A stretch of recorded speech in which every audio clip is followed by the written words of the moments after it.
This book is not just the life story of Bob Dylan. As Bob Shelton said, I don't bother to write Bob Dylan's gossip. I mean, I don't work on gossip. I work on real Dylan. My name is Teng Jimeng. I'm a professor of American Studies from Beijing Foreign Studies University.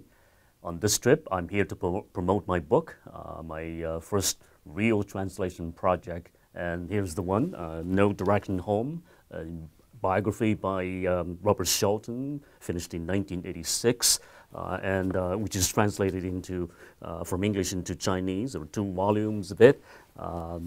In fact, this is a long-term project for me. I teach Dylan back in China. I comment on Dylan in Chinese media, on CCTV, and also when he was in China, when he was playing Beijing back in 2011. I was actually giving out lots of interviews on him. Unfortunately, I didn't manage to meet him in Beijing back then. Dylan is important because I think Dylan coincides with China's opening and reform project initiated by Deng Xiaoping back in 1978.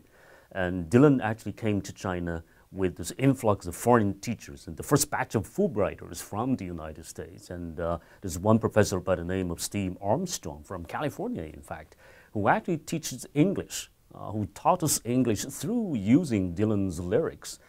So the first stage is to tear apart the whole song. I mean, dissect it into words and expressions, and then try to interpret the whole message for us. But of course, he did this all through a very, very precise historical contextual analysis. Well, back in the 60s, for example, the civil rights movement, the anti-war movement, the student movement, the feminist movement, all these great contexts, I mean, being provided and offered to us, and so that we can understand the song. And so Dylan is important because we learned his lyrics, I mean, first thing first, as the English text, and then as important messages that inspired the whole generation, like the Tiananmen generation of us back in the 1980s.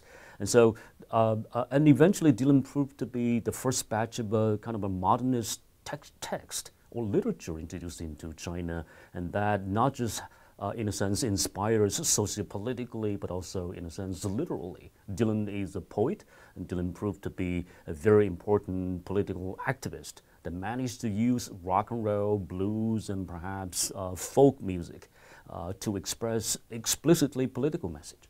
It's hard to say. I think many of these Baling Ho also are interested. I mean, remember, this is also a time that China opened itself almost at all levels. I mean, even musically. I mean, owning a guitar is almost like a rite of passage in China. I mean, kids were holding and playing guitar, plucking at the guitars along the street, out on campus. And Dylan's tune, and this is mellow, great tune, with his humanist politics, are very attractive to these kids. I mean, I work with Cui Jian, you know, I mean, the Chinese rock and roll star. I mean, he managed to start with from a folk song singer. And the first tune, according to him, was actually Dylan's. But then it was not Dylan's really singing that kind of sandpaper voice, but it's Peter Paul Mary, like you teach your student back then. To me, Bob Shelton is the ultimate recorder, the historian of Bob Dylan as a phenomenon and as a person, as a musician, and perhaps most importantly, as a political activist.